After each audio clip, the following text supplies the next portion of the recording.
দেখুন, মমতা বন্দ্যোপাধ্যায়ের এই হলফনামায় যা আছে তার মধ্যে সত্যি বলতে বিরাট তাৎপর্যপূর্ণ বা একেবারে নতুন কিছু খুঁজে পাওয়া কিন্তু বেশ মুশকিল। এর আগেও অন ক্যামেরা মোটামুটি মুখ্যমন্ত্রী এই কথাগুলোই বলেছিলেন। মাত্র 19 পাতার একটা হলফনামা, তার জন্য বাড়তি সময় চাইল ইডি এবং কেন্দ্র। আমাদের বিস্ময়টা এখানে। দেখুন, কিছুদিন আগেই বিরোধীরা বলছিল যে সরকার এই মামলায় যেন তেন প্রকারেণ কালহরণ করতে চাইছে, ইচ্ছাকৃতভাবে, যাকে টাইম কিল করা বলে, সেই টাইম কিল করতে চাইছে। সেই অভিযোগ যদি সত্যি হয় তাহলে তো দেখা যাচ্ছে যে সময় কিনতে তার সহায়ক শক্তি হিসেবে কাজ করেছে ইডি এবং কেন্দ্র। আমার পরের বক্তা বিজেপির প্রতিনিধি শঙ্কুদেব পান্ডার কাছে নিশ্চয়ই এর ব্যাখ্যা থাকবে যে এই যে তারিখ পে তারিখ, কে কোন স্বার্থে কার সুবিধে করিয়ে দিচ্ছে। শঙ্কু। সুমনদা, প্রথমেই একটা বিধিসম্মত সতর্কীকরণ দিয়ে দিচ্ছি যে আমি ইডির মুখপাত্র নই, এটা প্রথম বিধিসম্মত সতর্কীকরণ। তারপরে আমি আপনাকে চলে আসি যে প্রথম আমি আমায় মার্জনা করবেন, আমি সিপিএম তৃণমূলের জোট, তাদের অন্তরঙ্গতা, তাদের হচ্ছে একত্রিত হয়ে বার্তালাপ করা, এসব নিয়ে কথা বলতে চাই না, কিন্তু আমি সরাসরি সুমনদের বিরোধিতা করতে চাই। আমি প্রথম শো থেকে আপনি দেখে আসছি কন্টিনিউয়াসলি সুমনদা আপনি একটা জিনিস এস্টাবলিশ করার চেষ্টা করছেন এবং বলছেন যে ইডি তার অবস্থান বদল করেছে। আমি আপনার কাছে জানতে চাই, ইডি কি বলেছে যে মমতা বন্দ্যোপাধ্যায় ফাইলটা ডাকাতি করেননি? ইডি কি কোর্টে বলতে হবে নাকি একটা তারিখের পর একটা তারিখ? সুমনদা এক সেকেন্ড কি বলবে? ছলে এক সেকেন্ড সুমনদা, আমাকে সময় দেবেন। দুরাত্মার ছলের অভাব হয় না। দুরাত্মা কি করেছে? দুরাত্মা দেখেছে যে মাত্র 3-4 ঘন্টা অফিস বন্ধ থাকবে, এই সময় আমি যে এফিডেভিট জমা দেবো সেটা টুক করে নিয়ে গিয়ে দিয়ে দিই। আপনাকে বুঝতে হবে যে এই জায়গায় রিপ্লাই দিতে হলে হচ্ছে যারা সেই সময় ঘটনাস্থলে ছিলেন তাদের সাথে কথা বলা দরকার, কিছু টেকনিক্যাল জায়গা ঠিক করা দরকার। আমি বলছি ছোট্ট প্রশ্ন, সেটা হচ্ছে তাহলে এর আগে অর্থাৎ 15 দিন আগে এই দুজন আইনজীবী কেন বলছিলেন যে 3 সপ্তাহ যথেষ্ট নয়, 3 দিনে হয়ে যায়? সুমনদা এক সেকেন্ড, আপনার কোনো দোষ দেখি না তো, আমারই কোনো দোষ নেই। আমিও তো আপনার মতো ভাবছি যে এইরকম রহস্যজনক গল্পের কত তাড়াতাড়ি যবনিকাতে পৌঁছবো, কিন্তু সেইটা পৌঁছতে গিয়ে এমন কোনো পদক্ষেপ নেওয়া যাবে না যেটা রহস্যজনক গল্পের আসল দোষীরা ছাড়া পেয়ে যায়। ভোটের আগে সবটা হয়ে যায় নাকি? আমি বলছি ভোটের আগে যাতে সবটা না হয়ে যায়। আপনি তো চান কালকেই সকালবেলা হোক, কিন্তু ইডি আপনি মনে রাখতে হবে অবস্থান। তুমি চাইছো 5 বছর পরের ভোটে হোক? একটু সময় চাইছে মাত্র, অবস্থান বদল করেনি। আপনার এই যে অভিযোগ হয়তো পুরনো একাধিক কেসের ক্ষেত্রে প্রযোজ্য, কিন্তু আপনাকে মনে রাখতে হবে প্রত্যেকটা কেসের ক্ষেত্রে যাদের বিরুদ্ধে অভিযোগ তারা সরকারি টাকা খরচা করে পর্যন্ত মামলা লড়েছে, দিনের পর দিন ডিলে করেছে। আমি এখন বিকাশদার বিরুদ্ধে তুমি আমি দুজনে 14 সাল থেকে ইডি আর সিবিআই কে এই রাজ্যে দেখছি। আমার বক্তব্য আমি এতক্ষণ আগে বিকাশদার বিরুদ্ধে বিষোদ্গার করছিলাম। বিকাশদাকে বলছিলাম যে কেন বিকাশদা বা সিপিএম এইরকম সময় করতে যাচ্ছে না, চুপ করে থেকে যাচ্ছে, তাহলে কি কোনো সেটিং হয়েছে সুজনদার ভাষায়? কিন্তু অ্যাকচুয়াল ফ্যাক্ট হচ্ছে বিকাশদার মতো উকিল বাবুরাও লড়ে উঠতে পারছেন না, কারণ পয়সা দিয়ে আরো বড় বড় উকিল অপরাধীরা নিয়ে আসছেন, তারা রাস্তা খুঁজে বার করছেন, তারা সময় নষ্ট করছেন। কিন্তু ইডি সদর্থক কাজ করেছে। আজকে সবাই ভেবেছিল যে কয়লার তদন্তটা বন্ধ হয়ে যাবে, হয়েছে। আজকে সকালবেলা সেই কেসে ED officially enquiry process start করেছে, তারা প্রস্তুতি নিয়েছে। আপনি দেখতে পাবেন যে 10 তারিখের আগে নিশ্চয়ই আরো বড় কোনো ঘটনা, প্রমাণ, ডকুমেন্টেশন এবং এভিডেন্স নিয়ে তারা সুপ্রিম কোর্টে পৌঁছাবে। 1 সেকেন্ডে শেষ করে নেব।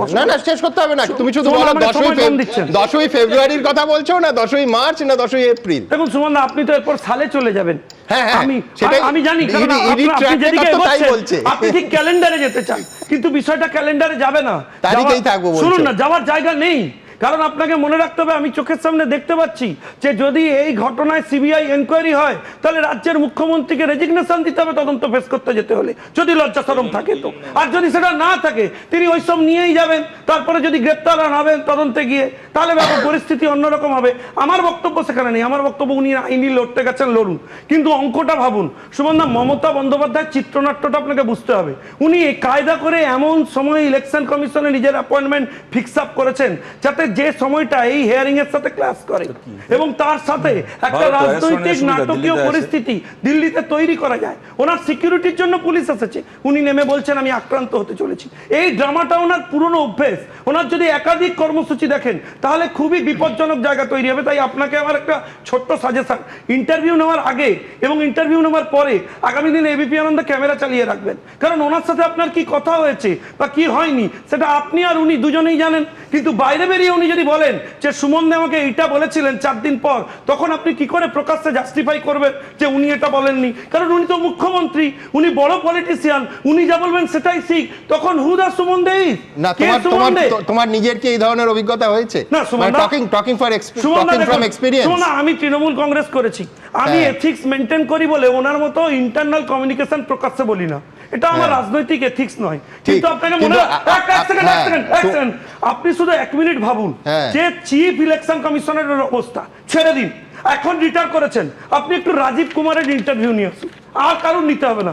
রাজীব কুমারকে রাত্রে সেদিন কেষ্ট ফোন করেছিল কি করেনি, আর তারপর মমতা বন্দ্যোপাধ্যায় ওনাকে কি নির্দেশ দিয়েছিলেন, আজ পর্যন্ত রাজীব কুমার বলতে পারলো না প্রকাশ্যে যে আমাকে কেষ্ট ফোন করেছে কি করেনি। বুঝলাম, কিন্তু যেটা বুঝলাম না সেটা হচ্ছে, দেখুন, সুমন দে এবং মমতা বন্দ্যোপাধ্যায়ের কথার ভিডিও রেকর্ডিং করার কোনো আইনি বাধ্যবাধকতা নেই, কিন্তু ভারতবর্ষের আইনে ইডি নামক সংস্থাটা আমার এবং এখানে যারা আছে সবার থেকে ভালো জানে যে যদি কোনো আইনি রেট চলে সেখানে ভিডিও রেকর্ডিং করাটা ভারতবর্ষের আইন অনুযায়ী, সেটা ন্যায় সংহিতা অনুযায়ী এবং ইডির ওই যে অ্যাক্ট অনুযায়ী তারা কাজ করে, prevention of money laundering act, একেবারে সেই অনুযায়ী বাধ্যতামূলক। কোথায় গেল সেই ফুটেজ?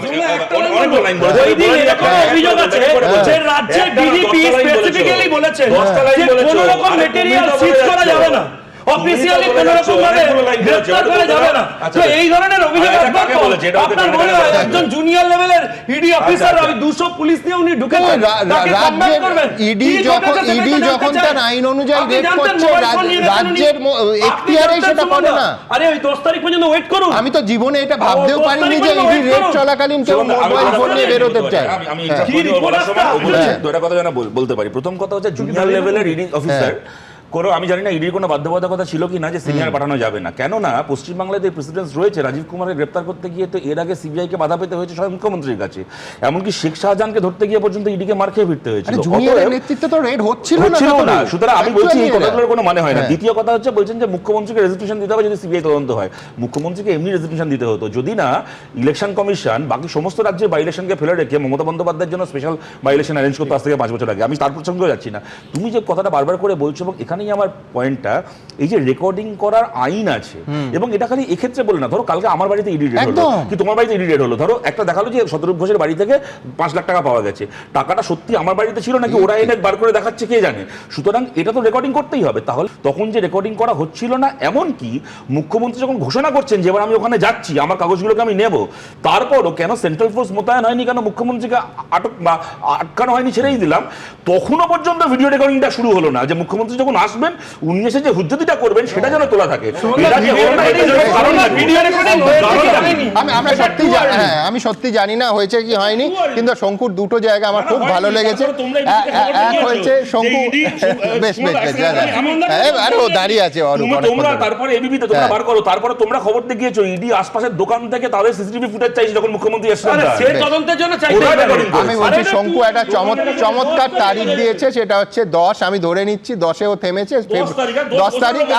আমি বলছি যে ধরে নিচ্ছি ওটা ফেব্রুয়ারি হবে। এবিপি আনন্দ এগিয়ে থাকে, এগিয়ে রাখে।